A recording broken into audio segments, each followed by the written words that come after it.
बिस्मिल्लाहिर्रहमानिर्रहीम। आज हमारे साथ मौजूद हैं हमारे बहुत अच्छे दोस्त और ये हमें बताएंगे कि इटली की स्कॉलरशिप हम कैसे हासिल कर सकते हैं। तो सबसे पहले हम उनसे पूछते हैं वो अपना तारुफ़ करवाएं और इटली की स्कॉलरशिप के प्रोसेस के बारे में हमें बताएं। जी Assalamu alaikum. My name is Muhammad Rashid and I am an MPhil scholar from Bahauddin Zakariya University. Recently I have applied for various scholarships in Europe and in USA, Canada, Australia. So I have a lot of experience for applying those scholarships. So I think I would share this information with you people. So that's why I am here. That's all.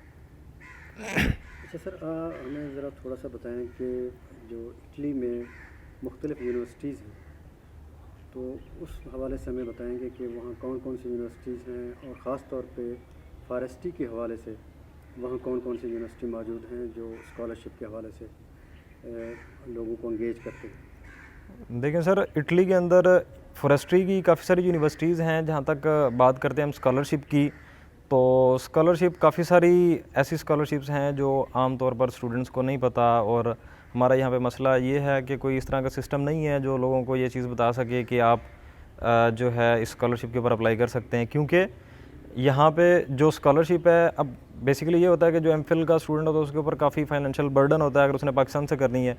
और अगर वो scholarship लेके बाहर जाता है वहाँ पे, तो उसको काफ़ी सारा स्टाइपेंड और स्कॉलरशिप और इस तरह की चीज़ें मिल जाती हैं, जिसकी वजह से थोड़े अरसे के लिए उसको एक बैकअप प्लान जो है वो मिल जाता है कि उसने अपने आप को कैसे सर्वाइव करना है और अपना रिसर्च की दुनिया के अंदर अपना फ्यूचर किस तरह से बनाना है। तो इटली की स्कॉलरशिप्स में जो नंबर 1 और सबसे टॉप क्लास स्कॉलरशिप है वो है इरास्मस मुंडस स्कॉलरशिप। इरास्मस मुंडस का इस तरह से है कि ये एक यूरोपियन एजुकेशन कमीशन के थ्रू एक प्रोग्राम बनाया गया है जिसके अंदर मुख्तलिफ आलमोस्ट सिर्फ ये फॉरेस्ट्री का नहीं है, इसके अंदर दुनिया की हर प्रोग्राम और हर फील्ड मौजूद है। मेडिकल भी है, इंजीनियरिंग भी है, इन्वायरमेंटल साइंसेस भी है, फॉरेस्ट साइंसेस भी है, एग्रीकल्चर भी है और इवन के आर्ट्स के भी जितने सब्जेक्ट हैं, फाइन आर्ट्स और ये सारे, और ये जो फार्मेसी के हैं, केमिकल साइंसेस के हैं, वेटरनरी के हैं, ऑल ओवर जितने भी आलमोस्ट जो है वो सारे इसके अंदर कवर होते हैं। तो उसका जो प्रोसीजर है वो प्रोसीजर ये है कि आप इरास्मस मुंडस के अंदर वो प्रोग्राम, उसका एक कैटलॉग है जिसके अंदर सारे प्रोग्राम्स दिए हुए हैं। तो आपने क्या करना होता है, आप जाके उस कैटलॉग को सर्च करते हैं, सर्च करके उस के अंदर अपना प्रोग्राम फाइंड आउट करते हैं।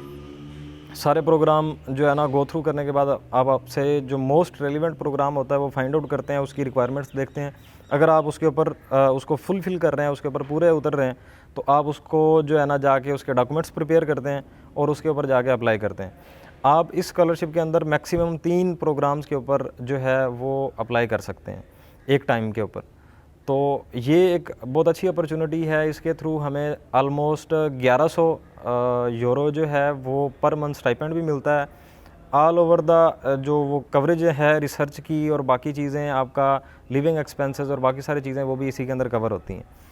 तो और भी इस तरह के काफ़ी सारे स्कॉलरशिप्स हैं, जैसे गवर्नमेंट इटालियन गवर्नमेंट स्कॉलरशिप है, फिर कुछ रिसर्च ग्रांट्स हैं, कुछ रिसर्च सेंटर्स हैं, रिसर्च फंडिंग एजेंसीज़ हैं जो स्टूडेंट्स को जो है वो देती हैं। लेकिन सबसे जो मेजर स्कॉलरशिप है वो यही है, इरास्मस मुंडस स्कॉलरशिप। बाकी हर यूनिवर्सिटी ने अपनी एक स्पेसिफिक ग्रांट रखी होती है या स्पेसिफिक एक जो है ना स्कॉलरशिप का सिस्टम रखा हुआ है, उसके अंदर भी आप जाके फाइंड आउट कर सकते हैं। जी सर। अच्छा सर, ये इस स्कॉलरशिप हासिल करने के लिए हमें कौन से डॉक्यूमेंट्स चाहिए? सर नॉर्मली जो आपको रिक्वायर्ड डॉक्यूमेंट्स होते हैं वो आपकी ट्रांसक्रिप्ट्स वो आपने अटेस्ट करानी होती हैं HEC से और मिनिस्ट्री ऑफ फॉरेन अफेयर्स से। और उसके बाद फिर आपने ये सारे इन डॉक्यूमेंट्स को नोटराइज्ड कराना होता है। जितनी भी आपकी ट्रांसक्रिप्ट्स हैं, डिग्रीज़ हैं, मतलब BS या BSc की डिग्री, आपकी मैट्रिक इंटरमीडिएट की डिग्री और उनकी ट्रांसक्रिप्ट्स, ये सारी आपने अटेस्ट करवानी होती हैं मुफा से। और उधर से HEC से आपकी जो जितनी भी ग्रेजुएशन की डिग्रीज़ हैं वो आपने HEC से अटेस्ट करवानी है। जो हमारे पास मैट्रिक और इंटरमीडिएट की हैं वो आपने IBCC का जो बोर्ड है उधर से आपने अटेस्ट करवानी होती हैं। तो ये डॉक्यूमेंट्स अटेस्ट करवाने के बाद फिर आपके पास पासपोर्ट होना चाहिए और पासपोर्ट के अलावा आपके पास 2 रेफरेंस लेटर हों, 1 अदद CV और 1 अदद आपका मोटिवेशन लेटर चाहिए होता है, जो कि आपकी सिलेक्शन के अंदर एक की रोल प्ले करता है। यानी कि आपका जो मोटिवेशन लेटर है उसके अंदर आपके ऑब्जेक्टिव्स, आप क्यों जाना चाहते हैं, जिस प्रोग्राम के अंदर जाना चाहते हैं वो आपके साथ किस तरह से सूटेबल है, और आप जो है ना उसके अंदर आपकी जो इंग्लिश लैंग्वेज की फ्लुएंसी है, ये सारी चीज़ें आपने उसके अंदर कवर करनी होती हैं। और एक और इम्पॉर्टेंट चीज़, कुछ प्रोग्राम्स जो है वो आइट्स डिमांड करते हैं, कुछ जो है वो प्रोफिशेंसी, यानी कि अगर आपकी रिसेंट 2 या 3 ईयर्स की एजुकेशन जो है वो अगर इंग्लिश के अंदर है तो आप जो है एलिजिबल हैं उस प्रोग्राम के लिए। उसके लिए हमें जो है ना अपने इंस्टीट्यूट से एक प्रोफिशेंसी लेटर बनवाना होता है, जो ये शो करता है कि इसने जो रिसेंट डिग्री की है वो डिग्री, उसका जो सारा करिकुलम है वो इंग्लिश के अंदर है। तो ये हमारे पास एक जो है ना वो रिक्वायर्ड डॉक्यूमेंट्स की लिस्ट है, ये हम आपसे शेयर कर देंगे, ठीक है। तो ये डॉक्यूमेंट्स आप एक बार प्रिपेयर कर लें, फिर आपके हर जगह ऑलमोस्ट यही डॉक्यूमेंट्स चलने होते हैं। जी सर। अच्छा सर, ये मुझे बताएं कि ये जो आप डॉक्यूमेंट्स कह रहे हैं कि जो ट्रांसक्रिप्ट है या बाकी सारी चीज़ें हैं जो मुख्तलिफ HEC से या यूनिवर्सिटी से अटेस्ट करवानी होती हैं, जी सर। ये कितने दिन का प्रोसेस है ये अटेस्टेशन का? देखिए, अटेस्टेशन जो मिनिस्ट्री ऑफ फॉरेन अफेयर्स की है वो तो एक दिन में ऑलमोस्ट आपको, अगर आप लाहौर चले जाते हैं या इस्लामाबाद चले जाते हैं तो आपकी वो उसी दिन हो जाती है, अगर आप वहाँ पे जाके कराना चाहते हैं। अगर आप जो है ना वहाँ नहीं जाना चाहते, उसको TCS के थ्रू भेजना चाहते हैं, तो उसके अंदर ऑलमोस्ट 2 से 3 वीक्स लग जाते हैं। जबकि जो HEC का प्रोसेस है, HEC का प्रोसेस के अंदर उनका पोर्टल बना हुआ है HEC का, उस पोर्टल के अंदर आप जाके अपना अकाउंट बनाते हैं, उधर आप जाके उस अकाउंट के अंदर आप अप्लाई करते हैं अटेस्टेशन के लिए।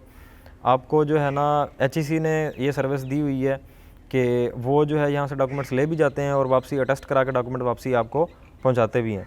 तो इस सारे प्रोसेस के अंदर ऑलमोस्ट 1 मंथ जो है वो रिक्वायर्ड होता है, जबकि पासपोर्ट का वो नॉर्मली वो टाइम लग जाता है।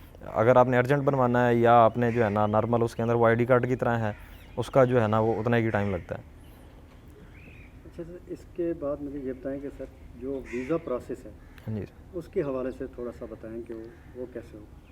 आपने स्कॉलरशिप के ऊपर अप्लाई कर दिया। अब जो इरास्मस मुंडस स्कॉलरशिप है उसका मैं थोड़ा सा आप लोगों को बताता चलूँ कि उसके अंदर ये है कि एक यूनिवर्सिटी नहीं होती, मतलब बाज़ प्रोग्राम ऐसे हैं जिनमें 2 यूनिवर्सिटीज़, 2 कंट्री की यूनिवर्सिटीज़ इन्वॉल्व होती हैं। जैसे रिसेंटली मैंने अप्लाई किया था, तो एक प्रोग्राम है फॉरेस्ट्री का, मेडफॉर, जिसका फुल फॉर्म है मेडिटेरेनियन फॉरेस्ट्री। तो उस प्रोग्राम के अंदर जो है वो 3 यूनिवर्सिटीज़ इन्वॉल्व थी। यूनिवर्सिटी ऑफ पाडोआ इटली के अंदर है, जो यूनिवर्सिटी ऑफ लिडा स्पेन के अंदर है, और यूनिवर्सिटी ऑफ लिस्बॉन जो कि पुर्तगाल के अंदर है। तो उसमें 3 कंट्रीज़ इन्वॉल्व हैं, यानी कि हमने एक सेमेस्टर एक यूनिवर्सिटी के अंदर कंप्लीट करना है, फिर अगला सेमेस्टर दूसरी कंट्री के अंदर, और हमारी जो रिसर्च कंपाइलेशन है वो किसी और कंट्री के अंदर जाके होनी है। तो इनका जो वीज़े का सिस्टम होता है वो, क्योंकि शेंजन वीज़ा मिलता है यहाँ पे, इसलिए आप हर जगह ट्रैवल कर सकते हैं। अब आपने अप्लाई कर दिया, अप्लाई करने के बाद आपको वहाँ से इंटरव्यू की कॉल आती है, यानी कि 3-4 फेजेज़ हैं, उसके अंदर आपकी एप्लीकेशन स्क्रूटनाइज्ड होती है। उसके बाद आपको वो इंटरव्यू की लास्ट जो स्टेप है उसके अंदर इंटरव्यू की कॉल करते हैं। इंटरव्यू के अंदर आपका एक फ़ाइनल इंटरव्यू होता है, उस इंटरव्यू के ऊपर वो आपको सेलेक्ट करते हैं। जब आपके पास एक्सेप्टेंस लेटर या सिलेक्शन लेटर आ जाता है तो आप जो है उस प्रोग्राम के अंदर एक्सेप्टेड होते हैं, और फिर वो आपकी समरी फॉरवर्ड करते हैं। पहले तो ये होता था कि हमें जाके एम्बेसी अप्लाई करना पड़ता था वीज़े के लिए और फिर उसको फॉलोअप करना पड़ता था, लेकिन अब जो है क्योंकि कोविड-19 की सिचुएशन है तो इसलिए यूनिवर्सिटीज़ ने फैसिलिटेट किया है, जो उधर की हैं इटली की, वो आपकी क्या करते हैं, जो आपकी समरी है ओवरऑल, जो आपने उनको डॉक्यूमेंट्स भेजे हैं वो सारे के सारे आपके फॉरवर्ड करते हैं एम्बेसी को, और एम्बेसी से रिक्वेस्ट करते हैं कि ये जो स्टूडेंट है इसको हमने एक्सेप्टेंस दी हुई है, तो आप काइंडली इसके जो क्रेडेंशियल्स हैं वो चेक करके इनको वीज़ा इशू करें। तो जब जो है उधर से आपकी समरी फॉरवर्ड हो जाती है, फिर एम्बेसी आपको ईमेल करके बुलाती है, कॉल करती है कि आप जो है आप अपने डॉक्यूमेंट्स लेके पहुंच जाएं। तो उस डॉक्यूमेंट्स में काफ़ी सारे रिक्वायर्ड डॉक्यूमेंट्स, एक हर साल उनका फॉर्म अपडेट होता है कि इस ईयर हमें ये डॉक्यूमेंट्स चाहिए, जिनमें मेजर यही होता है आपकी जो टैक्स रिटर्न्स है वो हों, आपका पासपोर्ट हो, आपकी इंश्योरेंस हो, मेडिकल इंश्योरेंस, और आपका जो है ट्रांसक्रिप्ट सारी हों, आपके पास एक्सेप्टेंस लेटर हो, आपके जो डॉक्यूमेंट्स हैं, आप जिस भी कंट्री के अंदर जा रहे हैं, इटली के अंदर जा रहे हैं तो इटालियन लैंग्वेज के अंदर जो है वो अटेस्टेड ट्रांसलेटेड हो, ट्रांसलेटेड डॉक्यूमेंट्स आपने लेके जाने हैं। और ये एक पूरी वो आपको हर साल का फॉर्म अपडेट होता है, वो फॉर्म मिल जाता है, उस फॉर्म के थ्रू जो है ना आप अपने डॉक्यूमेंट्स तैयार करते हैं और फिर वहाँ पे लेके जाते हैं। वहाँ पे आपकी कॉल होती है, वो इंटरव्यू जो है वो इंटरव्यू लेते हैं, जो एम्बेसडर होता है वहाँ पे। इंटरव्यू लेने के बाद वो आपके डॉक्यूमेंट्स वहाँ पे रख लेता है, वीज़ा भी, पासपोर्ट भी और बाकी सारे डॉक्यूमेंट्स भी। आफ्टर जो है प्रॉपर चेकिंग और सारी चीज़ें गो थ्रू करने के बाद वो फिर उन डॉक्यूमेंट्स को वेरीफाई करते हैं। वेरीफाई करने के बाद वो आपको क्या करते हैं, अगर उन्होंने वीज़ा इशू करना होगा तो वो इशू कर देते हैं, अगर रिजेक्ट करना होगा तो वो रिजेक्ट कर देते हैं। तो वो ये तकरीबन महीना भी लग जाता है इस प्रोसेस के अंदर, 2 महीने भी लग जाते हैं, 3 महीने में भी लग जाते हैं। तो वो करने के बाद आपको वीज़ा मिल जाता है। तो ये एक प्रोसेस है वीज़े का। बहुत शुक्रिया सर, आपने काफ़ी डिटेल के साथ वीज़ा प्रोसेस का बताया। जी सर। अब हम ये बताया कि अब हम यहाँ से चले गए, वहाँ पहुँच गए, जी सर। तो वहाँ रेजिडेंस का, रिहाइश का क्या करना पड़ता है, उसका क्या प्रोसेस है? रेजिडेंस के लिए वहाँ पे उनका ऑनलाइन सिस्टम है काफ़ी सारे। जिस तरह हमारे यहाँ पे आपने देखा है कि प्रॉपर्टी मार्केटिंग के लिए, या हमने कहीं पे कोई घर देखना है या किसी और शहर के अंदर हमने रेंट पे घर लेना है, तो हम ऑनलाइन सर्च करते हैं, तो हमें जो है ना कोई प्लेटफॉर्म मिल जाता है, कोई ना कोई बंदा मिल जाता है इस तरह का जो जिसने जो है ना घर देना हो। सेम यही क्राइटेरिया जो है उधर लगता है। स्टूडेंट्स क्या करते हैं कि वो यहाँ से बैठ के सर्च करते हैं, या फिर पाकिस्तानी स्टूडेंट्स, इटली की अगर बात करें तो वहाँ पे पाकिस्तानी स्टूडेंट्स की एसोसिएशन है, उनका एक ग्रुप बना हुआ है, तो वहाँ पे पता होता है कि कौन सा स्टूडेंट किधर रह रहा है। तो जिस भी रीजन के अंदर जाना है आपने, जिस भी एरिया के अंदर, जिस भी सिटी के अंदर जाना है आप, या तो वहाँ पे पाकिस्तानी स्टूडेंट सर्च करते हैं जो ऑलरेडी वहाँ पे रह रहे हैं, या फिर आप जो है कोई ऐसा रूम जो शेयरेबल हो, क्योंकि अगर आपने सिंगल रूम लेना है और अपने मतलब अकेले रहने के लिए लेना है तो वो आपको नॉर्मली पड़ जाता है 350-250 यूरो का नॉर्मल जो है। आप अगर आप रोम और इस तरह के सिटीज़ के अंदर जो है ना जाना चाह रहे हैं तो वहाँ पे ये 450 और 500 यूरो तक भी चला जाता है। तो ये सबसे बेस्ट तरीका यही है कि पाकिस्तानी स्टूडेंट्स को वहाँ पे फाइंड आउट करें, और उसके बाद वहाँ पे जो है ना उनसे कोलैबोरेट करके, उनके पास स्पेस होती है, आप वहाँ पे चले जाते हैं, तो अगर वो जितना भी रूम रेंट होता है वो बाकी सब पे डिवाइड हो जाता है, तो इस तरह आपको 50 या 100 यूरो के अंदर जो है ना स्पेस मिल जाती है रहने के लिए। जी सर।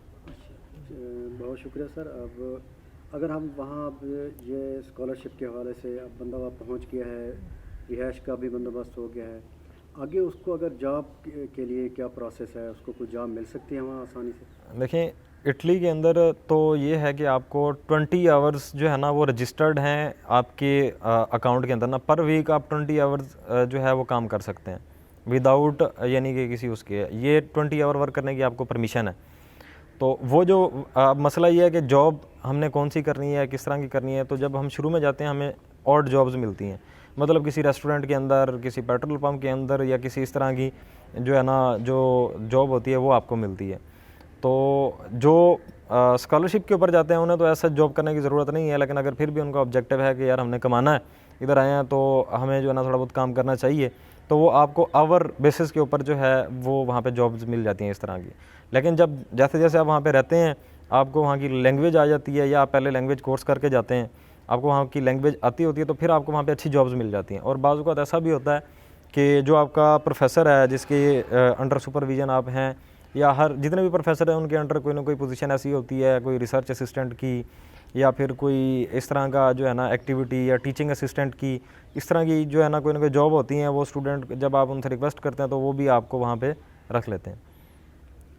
बहुत शुक्रिया सर। आज हमने जो है इटली के स्कॉलरशिप के बारे में काफ़ी सैर हासिल गुफ्तगू की, और मैं ये चाहूँगा कि राशिद साहब हम हमारे साथ यूरोप के बाकी कंट्री के हवाले से भी, स्कॉलरशिप के हवाले से हमारे साथ आगे भी हमारे साथ जुड़े रहें, और हम कोशिश करेंगे कि हम नेक्स्ट किसी मुल्क का, यूरोप के किसी कंट्री के हवाले से आपको स्कॉलरशिप के बारे में बताएंगे।